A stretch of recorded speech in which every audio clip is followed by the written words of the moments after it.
This wasn't the easiest one to come to terms with watching because we all knew the potential for what could have happened if Jalen Hurts had stayed healthy, but we got what we got. Kenny Pickett went in, and it was cold turkey. His performance was, like a firecracker. Bright to begin, but man, that burned out real quick. But he wasn't the only one to fail in showing his showing in this matchup. The coordinators, the coordinator, once he came in, failed to, adjust things, dial things back, play him in a non-Jalen Hurts centered offense. I'm fucking up on the way there. But his receivers as well on certain passes, the blocking and several failings and just route concepts designs. Unfortunately, did not work out for us in this one. So let's take a closer look and see what all the failings were about. What's up, it's your boy Centron. Come back at you with another analysis video to get you not that's my real name. Eagles Commanders film review.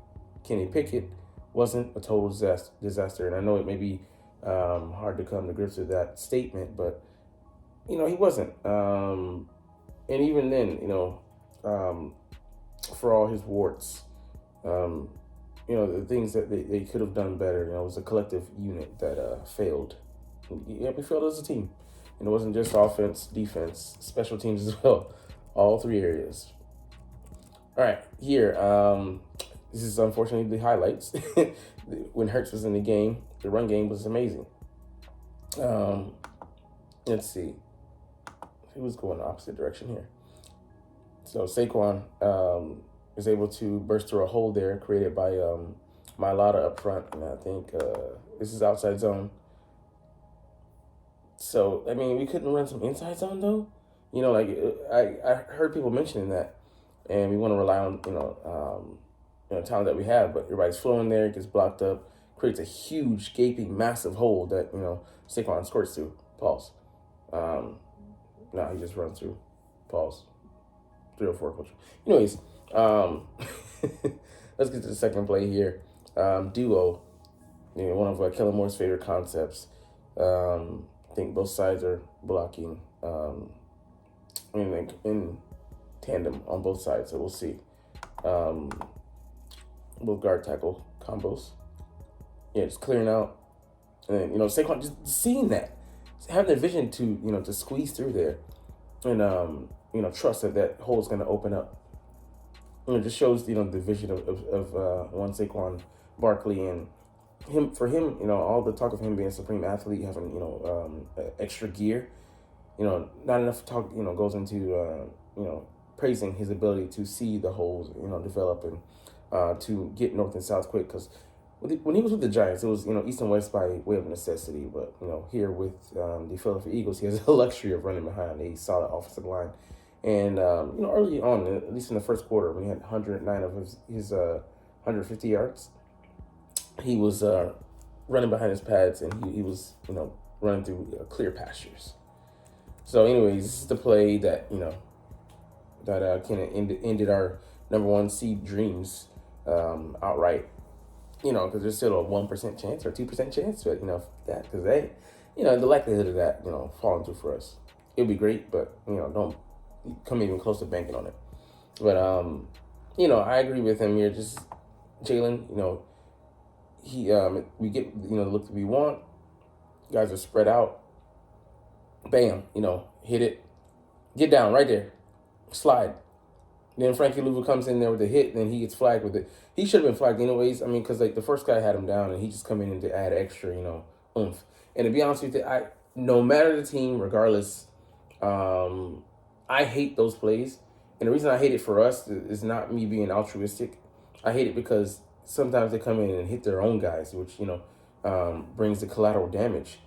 And, you never want to see a guy go out because of injury. You want to see hard hits, because that's quintessentially why you watch football, because these guys bring that physicality element.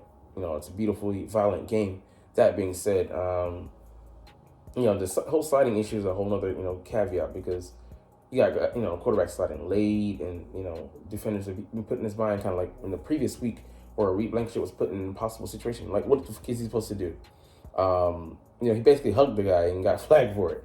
and they don't, find Frankie Louvu for this one, but it is what it is. And I agree with the sentiments of the author that I hope we see the commanders, so we can personally put an end to them ourselves, take them to the torture room and slit their throats. I know that's not ad friendly. I don't care. I just want to say it because I want revenge. I want revenge, and it's a dish best served cold and personally, of course. All right, here, this TD, this concept just keeps feeding us here. So we do the slant and the go. Not go. Sorry, the out here, and it's beautiful how that rub. The own guy gets in the way of his guy. Clamping down on both sides, and it's the rewards we've been able to reap from this one play, and we're running out of different formations and variations of it. On the left side with Sweeney on the inside or outside, AJ on the inside or outside. Just continues to work for us. So I hope we continue to sprinkle it in here and there. All right. This turning point here. As bad as people claim that Jalen Hurts is, he doesn't make plays like this. He did in the Green Bay game. I give you that, but it still didn't go down as a pick. But even this wasn't directly this was directly to the defender. There's no defending this one. And like the author said, day one install is something that you should be able to avoid. 9 times out of 10. 9.5 times out of 10. But let's roll the tape. So Louvu just fakes like he's going to the flat. Number 4 here, and then drops off again. Kenny, he definitely knew before the ball was snapped. Look at his eyes here, or look at his direction that he's gazing. He's staring at AJ. Essentially telegraphing where he wants to go, and then he looks at him. He doesn't look anywhere else. He doesn't look the defender off or anything like that. So Louvu was just able to follow his eyes and and say, hey, I'm gonna deke him out here, drop back underneath, and he makes the play. And it's right outside the red zone, so which made it all the more painful. Which they go in to push for 7. We did answer back, but it's kind of a moot point because we didn't have anything really sustain that momentum that Saquon was able to gift us. And then Kenny's confidence took a shot after that. He was like, damn. He started doubting himself, and that showcased in the way he played. But here, that counter here, and just beautiful. Becton and Uzomah teaming up, to the personal protector for Saquon, number 47, Uzomah, and then Becton just getting out in front, bam, hitting that gap. Once he had that got to play off of, Saquon does it beautifully, and no one is catching up to him, man. He's had what, 5? I want to say there's 6 60-yard plays this year. I want to say maybe 4, 5, or 6. It's been ridiculous, and he has 314 carries, but 1,800 yards. His yards per carry must be 6 something. It's ridiculous. But I don't want to see him go rush for the record. People want to see him.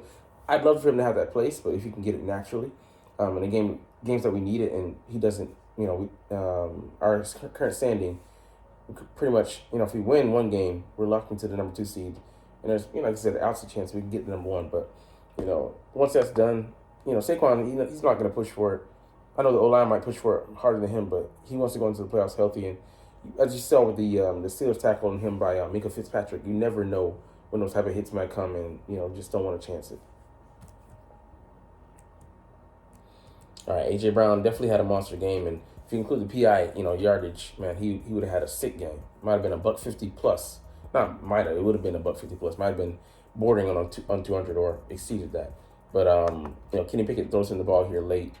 Late and then out of position. You got to hit that. It's like a beat and a half late, and then AJ has to slow down for it, turn around, get into perfect position to receive the ball because he has another defender bearing down on him with one already in his face, running stride for stride with him, or not in close stride. But AJ being the awesome guy that he is, adjusts to the ball and makes the play. All right, let's see.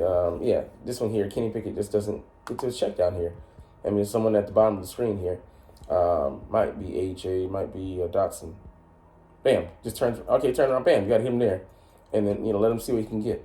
Fake to the inside, go outside, and then hopefully get some extra yardage. But For a quarterback that's can play on time, I believe, I definitely agree with the assessment that, think he thinks he's better than he is in space. And this is the NFL, man. Guys are just better than you. It's not the college ranks where you can run the stuff that you used to be able to do and be able to get over on 70% of the talent. Doesn't happen like that. Yeah. We've known this for a while, but Grant Calcaterra is not the best blocker, especially on plays that call for him to like pull across the formation or, blocking in space. It's a gamble. I think he's just standing up here, but you know, no, he's moving. He just completely whiffs the block, and then Saquon has nowhere to go. Like with guys in his face, and they can shut down the game in a running game, but they made it easy for them too. I mean, you could say maybe you could cut back there, but there was really nowhere to go. You have to make an amazing play to make even just to even break even on that play. So I mean, just did him no favors, and repeatedly running over and over. Once you see that the play is a liability, you're beating our hands up against the wall, and that's where I wish play calling would have helped him out. And then ball placement again here. Kenny Pickett, sporadic with his placement. And, people saying like Jalen Hurts doesn't have the strongest arm. Neither does Kenny Pickett. McKee has, looks like he has the howler, howitzer back there.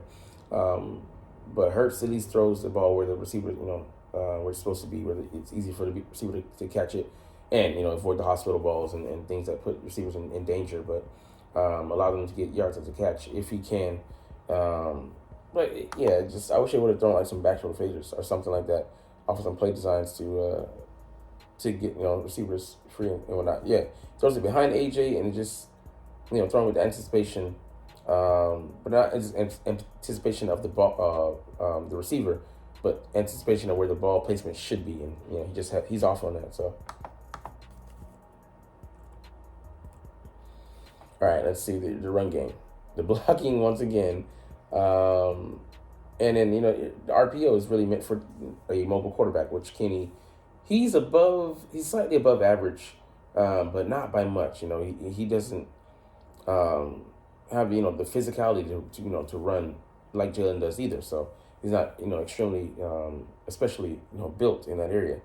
But once they know they can just crash down, they don't have to respect Kenny, and, it makes him a minus, in the run game, whereas Jalen Hurts is a plus. So yeah, they don't have to, worry about that. He just comes crashing down, blows up that play, and I think that's also where Calcaterra was blocking, like coming across the formation.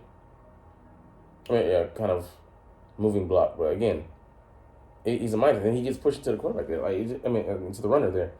It's just a net negative, So, if he's not going to be there, just send him on a quick route where, like, if the pressure's going to come,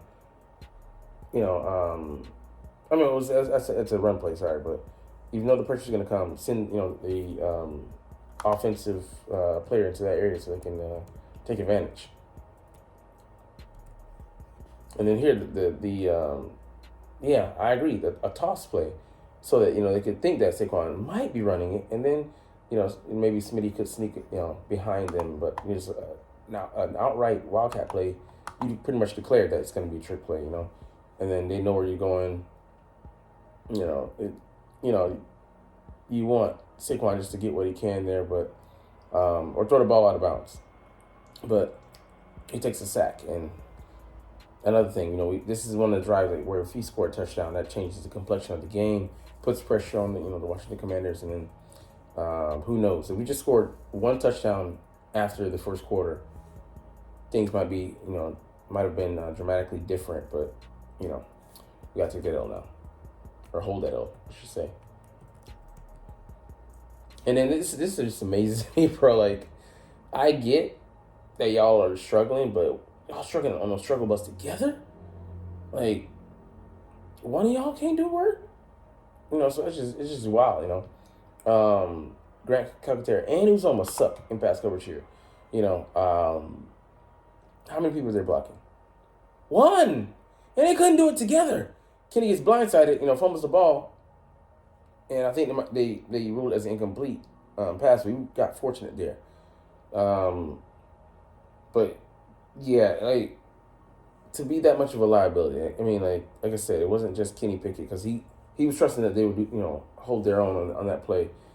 There's no way of knowing that for him to know that that play would have failed. But damn, man, just liability. And then Kenny Pickett here, they're bringing more than at the very least, that there's potential for that to happen, where they're bringing more than you can block 6 versus 5. And I don't like the route concepts, but get to the guy that that's open. But outside is the first priority because you block from the interior out, and I don't know if the back stays in here to block, but you got to get it. So I think the guy at the bottom here might be Jahan, it might be AJ. I think it's Jahan. Oh no, it's AJ. You got to get him out. Got to get it out to him. He had a beat. They're coming. They're coming. 1, 2, out. It's got to be out then. He could have gotten it out. Could have done it, but he holds on to the ball, takes a sack, and then just again disadvantageous position. And then Saquon dropping this one, and he just when she holds on to this one. I mean, there's nothing otherwise wrong. Quarterback underthrows the ball a little bit, sure, but they get the look they want. They run the other coverage guys off 1-on-1 with Bobby Wagner, and he has the ball until Bobby Wagner lands on him and gets the ball out. So I mean that's the only thing. The only thing there, So it sucks because he caught the Jacksonville ball. He caught plenty of other passes, but it was just again his time to drop a ball. So, and this one here hurt because, like somebody said himself, he took accountability after the game. This was the easiest pass. He made all the tough catches, but the one the easiest one where he's wide ass open, he drops.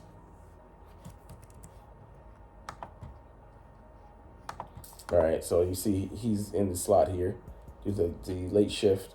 Got the the look he wanted. Bam, he just can't corral it. And then AJ's upset. I mean AJ look at the receivers here at the bottom and at the top. And everybody's just in different ways regrettable. AJ's this receiver drops to the ground. The defender's are you okay? No, he's just bemoaning the fact that he dropped that one, and we know that we let the match stick through our hands pretty much. And on the ensuing drive, the Washington Commanders go down and throw the game-winning touchdown in the back of the end zone. And it is what it is. So, a team loss. We collectively hold that L, but hopefully, I mean, like I said, I want to see them again. I don't know if that'll play out, but we'll see. But if not, I hope they lose in the first round. It's bitter. It comes down to the end, and they get granted a sense of false hope, and it gets snatched away from them. So, I want to see them lose in the playoffs in the worst way. No injuries, but in the worst detrimental way to their mental health. Anyways, let's get up out of here. But you're not even watching, but it's all good because hey, I love talking about the freaking stinking Philadelphia Eagles, who I do love, and I love making these videos. So we'll chunk the deuces officially. But as always, it's fly Eagles, fly, and let's motherfucking go. Like, comment, share, and subscribe. Thanks for watching. Check me out at Centron Anime, Centron Life, or Centron Laughs, or other social media.